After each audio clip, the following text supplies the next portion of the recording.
नमस्कार। इस वक्त मैं सिसोली में हूं और हमारे साथ हैं नरेश सिरोही सर। नरेश सिरोही साहब किसानों के बड़े नेता हैं, भारतीय जनता पार्टी की पॉलिटिक्स करते रहे हैं और देश में जो किसान चैनल बना आपने उसको भी हेड किया। किसानों के सारे सवालों पर पार्टी लाइन से अलग जाकर के आप कई बार चिंतन मनन करते हैं, लेखन करते हैं, सवाल उठाते हैं और किसानों के साथ खड़े नजर आते हैं। आपका हमारे चैनल पर स्वागत है सर। धन्यवाद धन्यवाद। चौधरी चरण सिंह का जन्म दिवस है आज। अभी हमने टिकैत साहब से बात की तो उन्होंने बहुत सारे सवालों पे बात की और वो रियल इश्यूज हैं। सरकारें, पार्टियां उन सारे सवालों से बचने की कोशिश करती हैं। आप क्या कहते हैं? नहीं, देखिए, जैसे चौधरी साहब ने भी कहा कि चौधरी चरण सिंह जी के समय पे और सर छोटू राम जी के समय पे और टिकैत साहब के समय पे भी जो किसानों की समस्याएं थीं, आज परिस्थितियां उनसे ज़्यादा विषम हैं। उस समय सरकारें, राजनीतिक दल, कम से कम ये था कि किसानों के लिए वो थोड़ा पॉजिटिव रहते थे। लेकिन सरकारों का जो वर्तमान का रुख है वो किसानों के विपरीत है, विमुख है सरकार। तो ये बहुत दुर्भाग्यपूर्ण है। चुनौतियां बहुत बढ़ गई हैं। आज से 20 साल पहले किसान की परिस्थिति थी, उससे ज़्यादा विषम परिस्थिति में है। लागत बढ़ी है उसकी, ज़मीन की जोत का आकार छोटा हो गया, खर्चे तमाम तरह के बढ़े हैं और आमदनी के साधन बहुत घटे हैं। तो खासकर नौजवान पीढ़ी तो अब किसी सूरत में जो खेती का पेशा है इसमें जाना ही नहीं चाहती। क्या चुनौतियां बढ़ी हैं, आप थोड़ा सा अगर बताएंगे तो? चुनौतियां तो किसान के सामने ये जो मैंने बताया ना कि जैसे जोत का आकार जो है वो छोटा होता चला गया। मान लो मेरे पिताजी के पास 60 बीघा ज़मीन थी जी, बट गई तो और कम रह गई। मेरे जो पीढ़ी है वो मजदूर की श्रेणी में चली जाएगी। दूसरा, इसमें जो लाभकारिता है वो दिनों दिन घटती जा रही है। चौधरी साहब कहते थे कि हमें वर्ष 1967 को आधार वर्ष मान के फसलों के दाम तय किए जाए। चौधरी चरण सिंह ने भी, जब वो गृह मंत्री थे, उन्हीं के समय पे भानु प्रताप सिंह कृषि राज्य मंत्री थे, तो उन्होंने एक किसान नीति बनाने की शुरुआत कराई थी। और उस कृषि नीति में लिखा है कि जो इस देश की सापेक्ष मूल्य नीति है, जो टर्म्स ऑफ ट्रेड है, वो किसानों के विपरीत है। ये बात उस वक्त की बात कह रहा हूँ, 67 की बात कर रहे हैं। 67 की नहीं, ये 80 की बात, 80 की बात कह रहा हूँ। जब कृषि नीति चौधरी साहब ने बनवानी शुरू की तो उन्होंने कहा कि इस देश में जो है, जो किसानों के लिए जो सापेक्ष मूल्य नीति है वो किसानों के विपरीत है।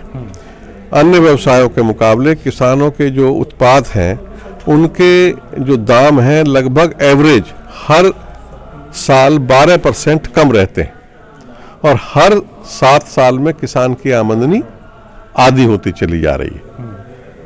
तो आप ये देखो चुनौती कितनी बड़ी है। हर 7 साल में किसान की आमदनी बाकी व्यवसायों के मुकाबले आधी होती चली जा रही है। लेकिन सरकारें तो कहती हैं कि आमदनी बढ़ रही है किसान की। पिछले कई सालों से गन्ने का रेट नहीं बढ़ा।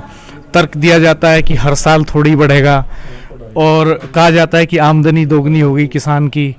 और ये भी हवाला दिया जाता है कि किसानों के पास बड़ी बड़ी कारें आ गई हैं, बड़े बड़े ट्रैक्टर आ गए हैं। दरअसल ये लोग वो बात करते हैं जिनको खेती किसानी का पता नहीं है, या तो वो किसानों में भ्रम फैलाना चाहते हैं, या वो जानबूझ के इस जो तथ्य हैं उसको झुटलाना चाहते हैं।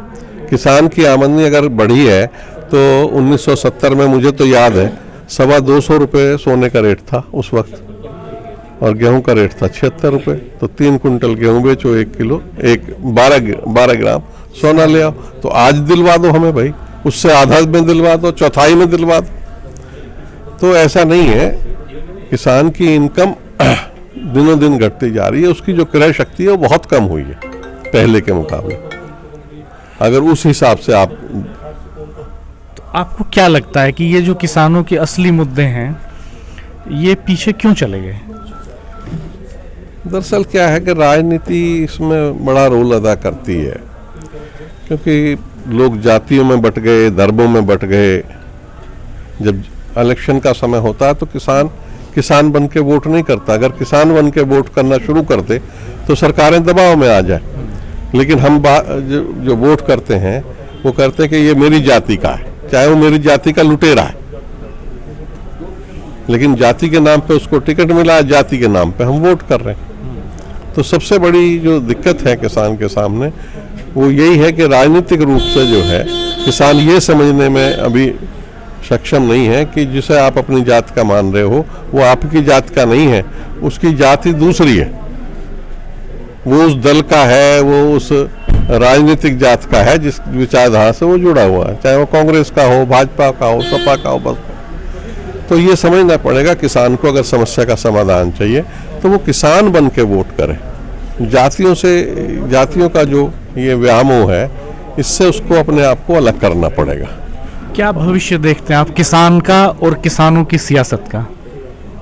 देखिए, किसानों की जो सियासत है अब लगभग मैं समझता हूँ कि इस देश में से समाप्त हो गई है। किसान के नाम पे अब कोई राजनीति नहीं बची है। एक समय होता था जब देवीलाल जी थे या उससे पहले चौधरी साहब थे या सर छोटू राम थे, है ना, और पूरे देश में हर प्रदेश में बड़े बड़े लीडर थे जो गांव देहात से आए और उन्होंने अपना चाहे पंजाब में हो,